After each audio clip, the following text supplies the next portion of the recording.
प्रीज़ the Lord, shalom, जय मसीह की।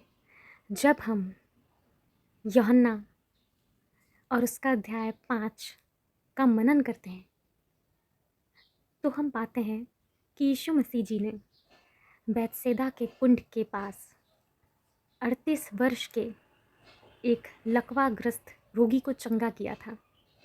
और वहाँ पे यहूदी ये कहते हैं कि यीशु मसीह जी ने सबत की विधि को तोड़ा है। पर क्या सच में यीशु मसीह जी ने सबत की विधि को तोड़ा था? जबकि वो खुद ही कहते हैं कि he is the lord of Sabbath, सबत के भी प्रभु हैं। और वो वचन है जो परमेश्वर के साथ at the time of creation, उत्पत्ति के समय से हैं, from the beginning. He is that word जो हमारे पास देहधारी होकर आया, वचन ने डेरा किया। तो क्या जिन्होंने खुद परमेश्वर के साथ मिलकर सबत को मनाया, वो जिन्होंने 7वें दिन को पवित्र ठहराया, जिसे परमेश्वर पिता ने पवित्र ठहराया, उस दिन को वो ख़त्म करेंगे, समाप्त करेंगे? जी नहीं। यीशु मसीह जी ने उस दिन सबत की विधि को नहीं तोड़ा। आइए जानते हैं हिब्रू रूट्स के द्वारा से और ग्रीक रूट्स के द्वारा से, असली ट्रांसलेशन के द्वारा से। जब हम हमारी हिंदी और इंग्लिश की बाइबल को पढ़ते हैं, इसमें वचन का मनन करते हैं, तो हम पाते हैं कि यहाँ 8वें वचन में यीशु मसीह जी ने उस रोगी से कहा, get up, take your bed and walk. उठ, अपनी खाट उठा और चल फिर। और वो तुरंत चंगा हो गया। और वो सबत का दिन था। That day was Sabbath. And Jews, जो यहूदी हैं, जो चंगा हुआ था, कहने लगे, आज तो सबत का दिन है, तुझे खाट उठाना उचित नहीं है। It is Sabbath and it is not lawful for you to take up your bed. पर उन्होंने उन्हें उत्तर दिया कि ये चंगा हो गया, जिसने मुझे चंगा किया उसने मुझसे कहा, अपनी खाट उठा और चल फिर। और फिर वो यीशु मसीह जी से कहते हैं कि ये सबत की विधि को तोड़ता है। This was why the Jews were seeking all more to kill him, because not only was he breaking the Sabbath, but he was even calling God his own Father. क्योंकि यीशु मसीह जी ने कहा था, मेरा पिता अब तक काम करता है और मैं भी करता हूँ। और वो उसे मार डालने का प्रयत्न इसलिए करने लगे क्योंकि वह ना केवल सबत की विधि को तोड़ता था, परंतु परमेश्वर को अपना पिता के तुल्य भी ठहराता था। तो यीशु मसीह जी ने यहाँ सच कहा। बट यहाँ उनके ये कहने से कि मेरा पिता भी काम करता और मैं भी करता हूँ, इसका ये बिल्कुल भी मतलब नहीं था कि 7वां दिन विश्राम दिन नहीं रहा है, या अब वो पवित्र दिन नहीं रहा है। और ना ही यहाँ इसका मतलब ये बिल्कुल भी नहीं था कि उन्होंने सबत की विधि को सच में तोड़ दिया था, या परमेश्वर पिता उनके पिता नहीं थे। क्योंकि यहूदी तो उनके बारे में, जो फ़ैरिसीज़ थे, वो यही विचार रखते थे कि वो सच्चे नहीं हैं, उनकी किसी बात पर यकीन नहीं करते थे। आइए जानते हैं ग्रीक और हिब्रू ट्रांसलेशंस के द्वारा से कि यहाँ इसका असली मतलब क्या है। यहाँ पे ऊपर इंग्लिश ट्रांसलेशन भी दिया हुआ है। Therefore the Jews sought the more to kill him because he was not only had broken the Sabbath but said also that God was his father, making himself equal with God. But we know the truth by God's grace that yes, the Father and Son is one. So by God's grace आज हम एक और सत्य को पहचानेंगे। यहाँ Hebrew words, उनके preposition, उनके वर्ब सब कुछ दिए हुए हैं। सो यहाँ से बिगिन होता है, through this therefore more they were seeking him on the Jews to condemn to that not only he was disintegrating, यहाँ पे जो वर्ड यूज़ किया गया है, ब्रेकिंग, जिसका मतलब इन लोग निकालते हैं इंग्लिश ट्रांसलेशन में और हिंदी में तोड़ना कहते हैं, ये करेक्ट वर्ड है ग्रीक में इल्यूएन। इस वर्ड को कहते हैं इल्यूएन। आइए इस वर्ड का मतलब जानते हैं, जो कि लियू वर्ब से निकला है। Let's open it. ये वर्ब है लियू। देखिए लियू का मतलब क्या होता है। द अमेजिंग वर्ब लियू means to loose, unbind, disintegrate, It expresses the unbinding of what was previously tied up or the disintegrating of what was previously integrated. ये वर्ब कहाँ कहाँ यूज़ हुआ है? Our verb is used to describe the unbinding of the animals in Matthew 21:2, मत्ती अध्याय 21:2 में। Prisoners को, कैदियों को रिलीज़ करने के लिए प्रेरित कामनाओं की पुस्तक प्रेरितों के काम नामक पुस्तक में अध्याय 22 और उसके वचन 30 में, रेवलेशन प्रकाशित वाक्य के अध्याय 20 और उसके वचन 3 में, यहाँ तक कि मत्ती अध्याय 3 उसके 11वें वचन में, यूहन्ना अध्याय 1 उसके 27वें वचन में भी अनटाइंग ऑफ शूज़ और क्लोथ्स। जब यूहन्ना ने ये कहा था कि मैं इस योग्य भी नहीं कि उसके जूतों के बंध को खोल सकूं, यीशु मसीह जी के बारे में कहा था कि जो मुझसे मेरे आगे आने वाला है, मैं इस योग्य भी नहीं कि उसके जूतों के फीतों को, बंधों को खोल सकूं। तो he was using actually John, यूहन्ना जो यीशु मसीह जी का डिसाइपल है, चेला है, apostle John was using the word LUN, जिसका वर्ब होता है लियो, जिसका मतलब होता है लूज।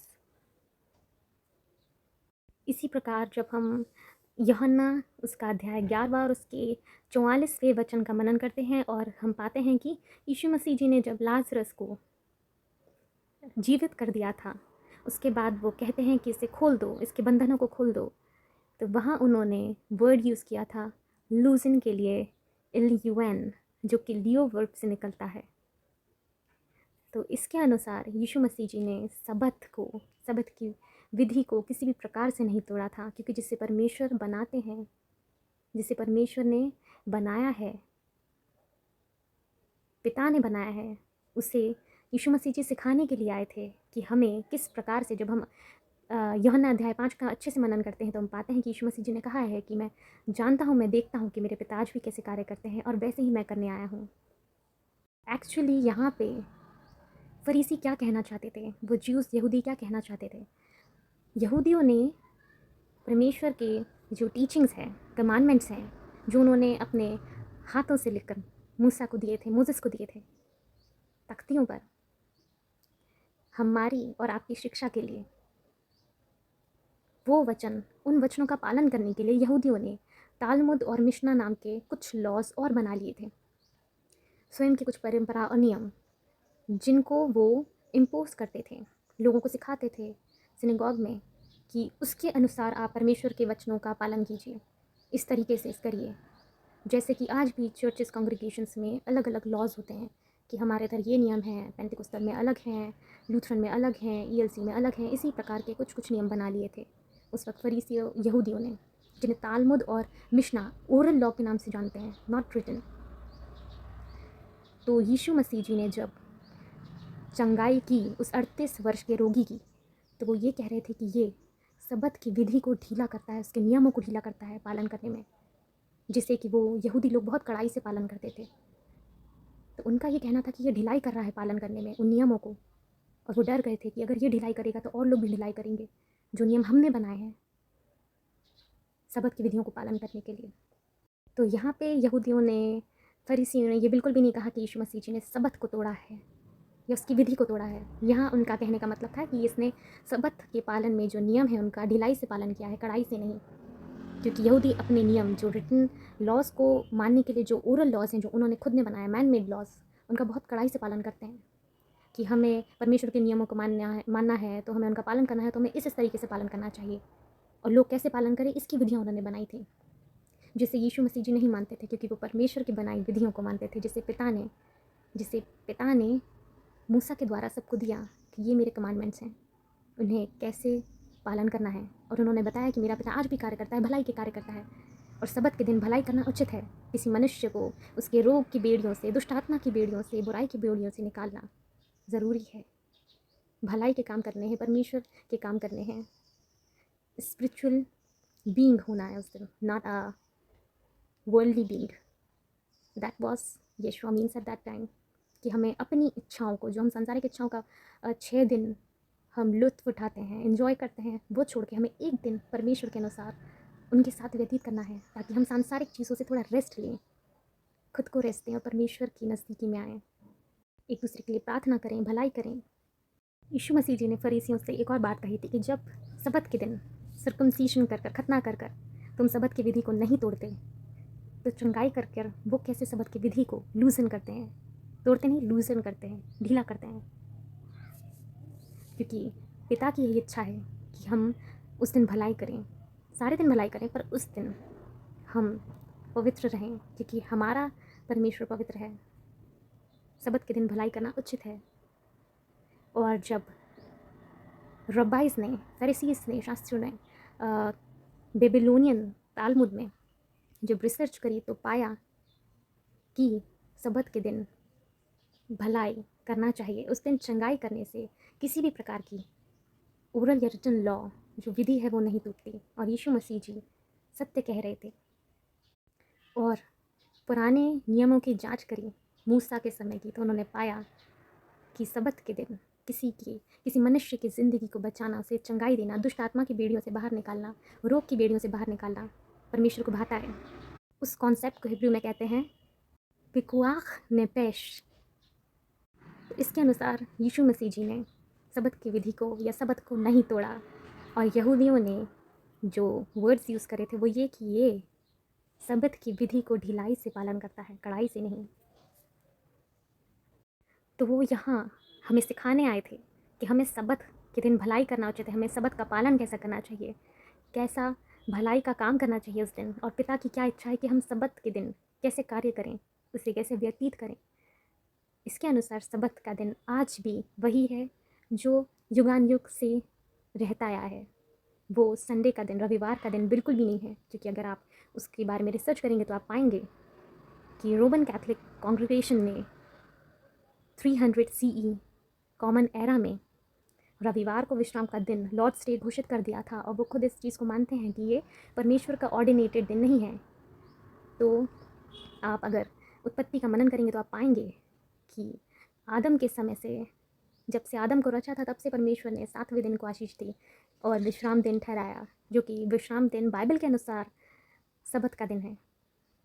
इसलिए हमें परमेश्वर की इच्छा के अनुसार सबत का दिन पालन करना चाहिए, ना कि मनुष्यों के द्वारा स्थापित दिनों का। ये बहुत अच्छी बात है कि आप सिनेगॉग, आप चर्च जाते हैं, एक दूसरे के साथ संगठित होते हैं, प्रार्थना करते हैं, बिल्कुल करना चाहिए। परंतु विश्रामवार का दिन जो परमेश्वर ने ठहराया है वो अटल है और वो नहीं बदला है। और किसी मनुष्य में इतनी सामर्थ्य नहीं है कि वो उसे बदल सके। तो आप भी फरीसी शास्त्रियों के साथ गलती मत कीजिए। जैसे यीशु मसीह जी ने पिता की सामर्थ्य को पाकर चंगाई दी उस 38 वर्ष के रोगी को, वैसे ही प्रभु की सामर्थ्य के द्वारा से, प्रार्थना की सामर्थ्य के द्वारा से हम भी भलाई करें, दूसरों की मदद करें, उस दिन प्रार्थना करें, एक दूसरे के सिर पे हाथ रखकर। क्योंकि विश्वासी की प्रार्थना में बहुत सामर्थ्य होता है।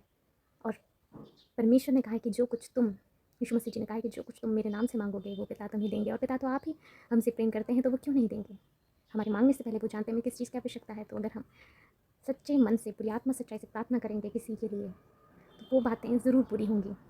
इसलिए हमें सबत के दिन अपनी इच्छाओं को पूरा नहीं करना है, बल्कि फर्स्ट कमांडमेंट को याद रखना है, to love our God with all your heart, with all your soul, with everything that you have. जो कुछ भी हम में है और हमारा है वो परमेश्वर के अनुग्रह से हमें मिला, इसलिए हमें उसी के द्वारा से परमेश्वर के नाम को महिमा देना है, क्योंकि हम उनके बिना कुछ नहीं है।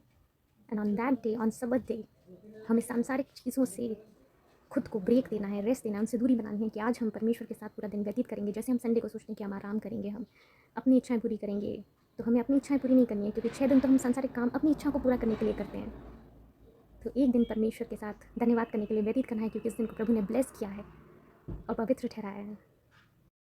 शबत शालोम, उमे बराक, गॉड ब्लेस यू ऑल।